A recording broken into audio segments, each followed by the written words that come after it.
I'm not a fan of dashboards. I think that's one area where marketing firms have really got it wrong is they build a beautiful dashboard, they pass that dashboard off to the client, and it's kind of like handing a 2-year-old a shotgun. Like they don't know what they're doing with it and they're going to hurt themselves.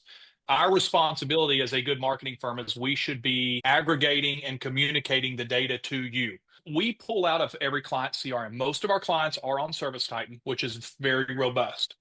So if Service Titan has not been properly set up, we can't rely on the data. We have Service Titan experts on our team. The first thing we're going to do with a brand new client is we're going to confirm that the data is correct and that we're tracking everything properly. Hey everyone, welcome to today's episode of Pivot to Profit, where we talk to amazing entrepreneurs who share their journeys, their painful lessons, and their amazing successes.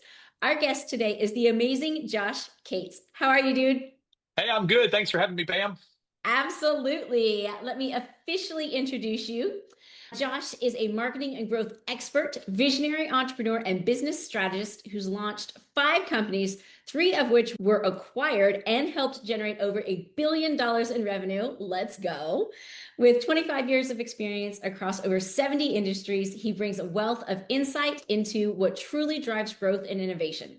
As the founder and CEO of the 10 Peaks Media and Hero Marketing Agency, he's passionate about helping companies build strong relationships, achieve lasting success, and to top it off, he's an Amazon bestseller of The Marketing Revolution. Amazing, dude. That's so cool. It does not sound like you rest often.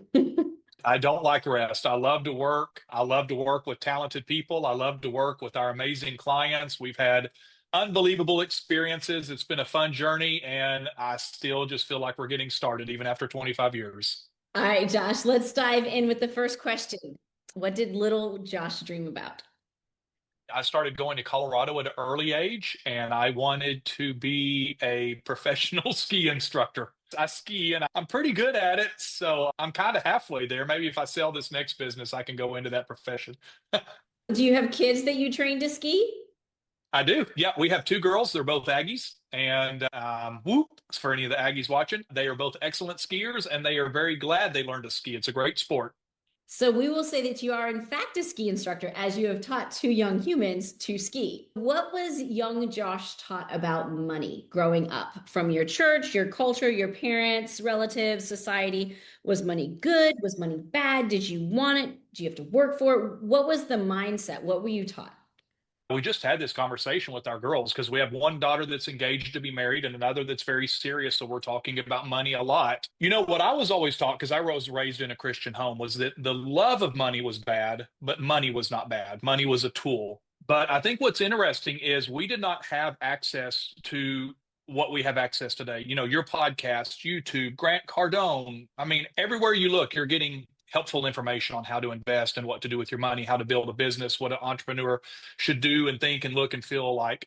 When I grew up, people didn't talk about their money and their careers. It was the cars were not important, the houses were not important, like friendships were important, memories were important. So I think we've got it a little bit backwards in our culture now where money is a great tool and you can do a lot of things with it. But money is also the root of all evil and it can consume you. I think one of the things that really bothers me is the mindset in our youth right now. And by youth, I mean anywhere from probably junior high through college that, hey, if you haven't already built a business and you're not making $1 million a year, you're not successful. I talk about in my book, money should not define success and it should not be your motivating factor. It should be a byproduct of doing an excellent job for your customers. And so the way I look at money and think about money as a tool is much different now in my 40s than it was as a college kid or even as a young entrepreneur. Like I think about there was so much opportunity I wasted with my first 2 businesses because I did not know how to use money as a tool like we do now. So I think I recently heard a really good interview and it was an entrepreneur and the interviewee said, you know, what do you like most about this time of business that we're in? And she said, I love that with technology and AI, we're all on equal playing field. And I think that's very true. I think that there's a lot of information out there, but I think money's great. I love money. You have to have money, but I look at it as a tool to help me advance my legacy and my clients and my family. I love it. That's beautiful. I agree. Money is a tool. So let's talk about your entrepreneurial journey. So went to college, obviously not to be a ski instructor. So what did we go to college for, Josh? I didn't even know. I was not a great student. I saw McLaren the other day and the license plate said 2.1 GPA and I loved it. I loved it because here's this funny license plate on this amazing vehicle. I didn't know what I wanted to do. I'm really blessed that I have two amazing parents. My dad is a serial entrepreneur. My grandfather, his father is a serial entrepreneur. So when I was in college, we actually started a healthcare franchise. And we were actually the very first franchise in North Texas to care for senior citizens, for the elderly who wanted to stay in their home, but who needed round the clock care. It was a very new concept at that time. And so I'm extremely grateful that my dad got me into business ownership at a young age. I was in college at the time, I was studying business. And I had a passion for our clientele. I had a passion for business. I learned everything I could. And within a couple of years, it was the largest non-medical home care provider in North Texas. And then I sold it 7 years later. So that's really what started my entrepreneurial journey was the opportunity. Simon Sinek, recently I sent to my team a little clip from Simon Sinek, who I love. And he said, if along the way you cannot acknowledge that there was somebody there to help you, whether you failed and they helped you get up or they just helped you achieve success, I would have a very difficult time believing and trusting that person. And that is so true. Like everything that I have, I owe to my parents and I owe to an initial opportunity because we started our healthcare company. It exploded. From the healthcare company came the idea, because I was on the elder service board, came the idea for Living Well magazine, which we then franchised across 35 locations. And then Living Well magazine is what led to Living Well Multimedia, which evolved into 10 Peaks and is now Hero today. And so just that one early opportunity when I was 19 has really defined the entrepreneurial journey I've been on, where I've taken an idea and it's evolved into the next business and the next business and the next business. And it kind of goes back to that old adage, Pam, of like, you find a problem and you serve that need or that problem better than anybody else. So, our first business, the problem was my mom wants to stay in her home, but she can't. Well, let's solve that. Well, I need good education on a financial planner or a doctor or whatever. We'll solve that with the magazine. Well, now what do we do today? We solve very complex budgets for multi-million dollar companies across the nation who need a better strategic and operational alignment with their marketing. That's what we do now, and we do it probably better than most. And so find a problem and solve it better than anybody else can. I love it. I love it. Marketing is so diverse. I was just at an event with 300 entrepreneurs. At least 50 of them said they were marketers. And as you're sitting down, having a glass of whatever, sitting down at dinner, trying to, oh, you're a marketing firm, you've got an agency, amazing. Like, what does that mean? So many different shapes, sizes, and colors of marketing. Help us understand, what is the tactical, tangible services that you provide? Yeah, good question. So we fully went all in on hero marketing about 3 years ago. It was nothing more than a repositioning of the name and the brand. The media name was kind of getting old. People associated that with video and film production, and we do so much more. But that saying, the riches are in the niches. We were doing a lot. We were working in over 70 industries, including government defense contract. And I fell in love with the home service space. We got a couple of really big 8-figure clients in that space. We did very well for them. And then through some mutual friends, I met our director of client growth. And she had already built, with the previous founders, had built a company from 5 million to 25 million in about 4 years. And so we started building a home service specialist team. So in a nutshell, what we do is we do coaching, we do marketing, we do operations, and we do strategy. And so what we do is we kind of have started coining this phrase of like, we are reshaping, because marketing is a 4-letter word to most people because they've had bad experiences. So we're really reshaping how a business owner should think about their marketing and strategy in the AI age. And so what we do is we come alongside them, we coach the owners and their technicians and their team. We help them with their budgeting. We help them with their profit and loss, with their chart of accounts, with their operations, with their CRM, with their strategy, and then ultimately their marketing budget. And really at the end of the day, what we are working hard to do, in my opinion, better than anyone else, is through using AI and some very specific softwares that are available to the home service space, we are able to show not only the return on their investment, but also their missed opportunities, right? Because marketing's great, but what are the two things you always hear? I need more calls. I'm not getting enough opportunities. Well, maybe you are getting enough opportunities, but operationally or your call center or something else, you're not closing those opportunities. And so what we're really able to do is sit down with an owner, give them a very tactical budget and plan, And then because of the expertise of our 8-figure former operators and owners and analysts and the way we built Hero, is we're able to go in and show them, here's what you're actually making on your marketing, and here are the opportunities that you're missing, and here's how we're going to fix this so that your close percentage is higher, right? I just got off a call this morning. I'm looking at buying another business, and the close percentage is awful. And there's reasons for that, but the close percentage is like 20%. Of all the estimates that were sent out, the current owner operators closing 20%. Well, that's atrocious, right? So what we want to look at, like, okay, how can the team at Hero help you, Mr. or Mrs. Client, be a better owner operator? It's through honesty, through transparency, and through understanding your numbers. If we can do those things, you can take your $5 million business to 10, your $15 million business to 30, and you're going to have a very clear understanding of that roadmap all along the way. And it creates this alliance and this partnership that's very foreign right now in marketing.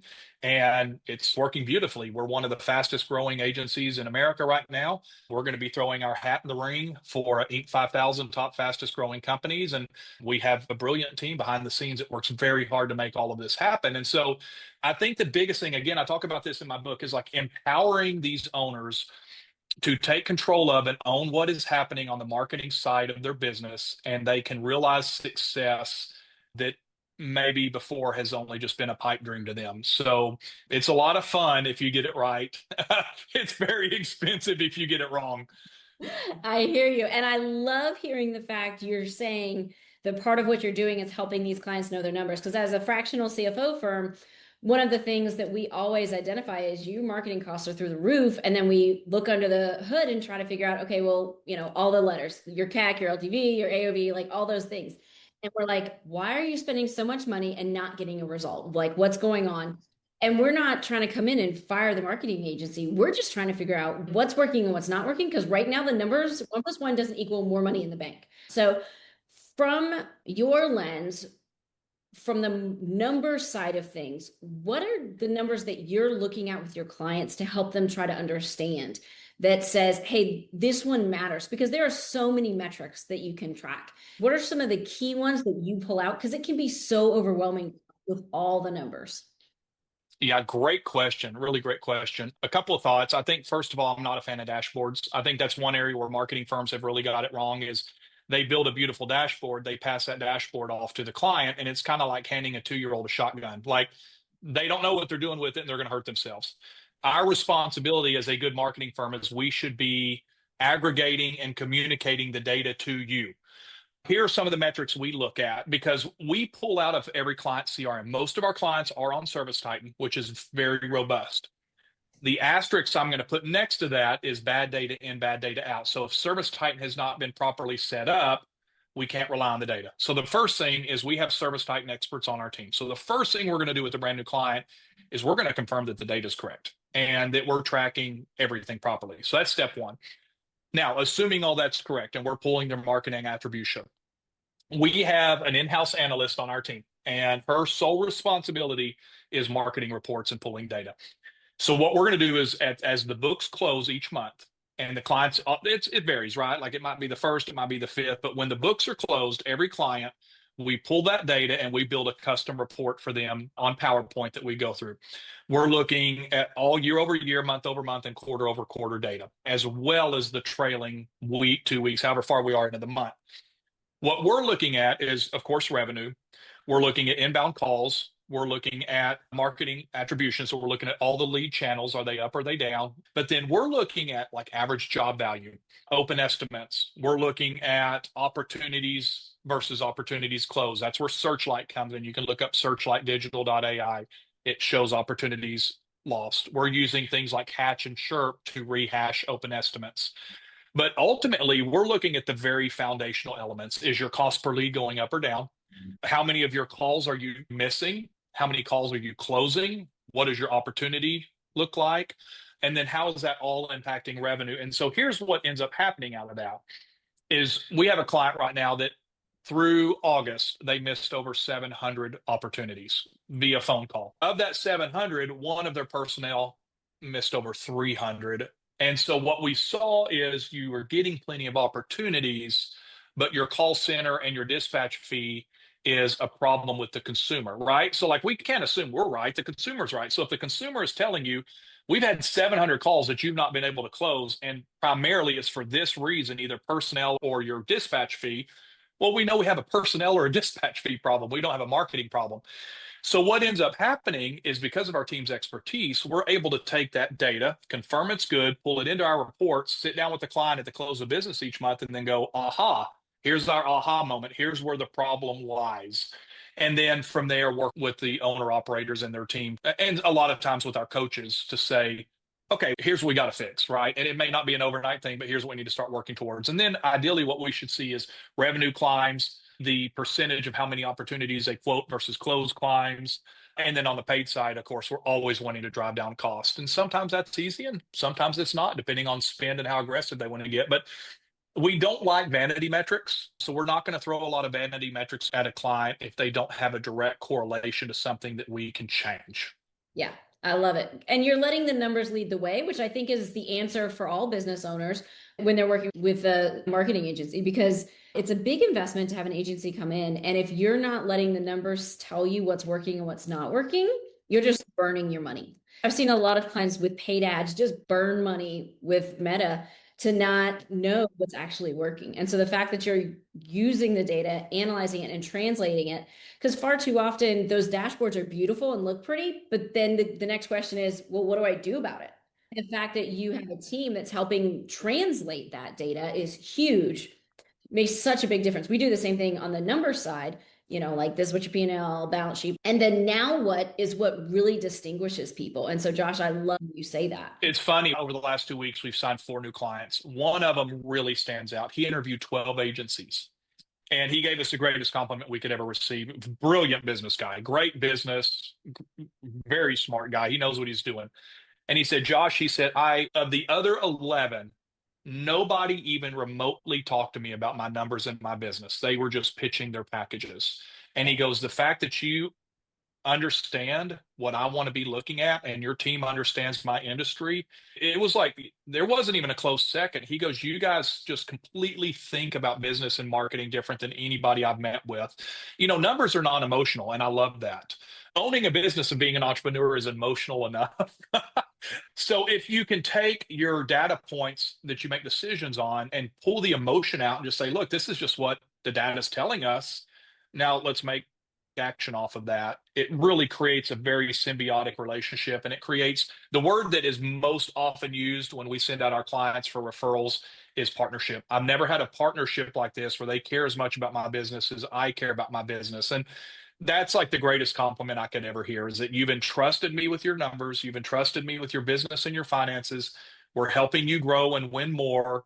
That is, to me, what this partnership should look like. I love it. So share some tips for business owners that are out there in the home service industry. When it comes to marketing, knowing their numbers is huge, but what should they be doing? Where are they leaving money on the table? You come in and you see common threads of mistakes. I think the first thing is intellectual property. I'm really surprised how many big, and I'm talking 8-figure companies.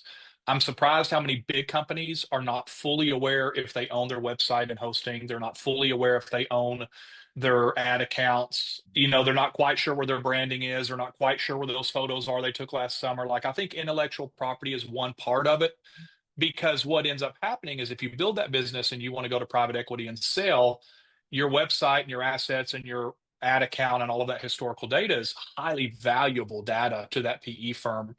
So I think that's number one. And then I think number two, and I talk about this in my book, and we have, if you go, let me think, it's heromarketingagency.com/resources. We have some free downloads that you can go to on our website.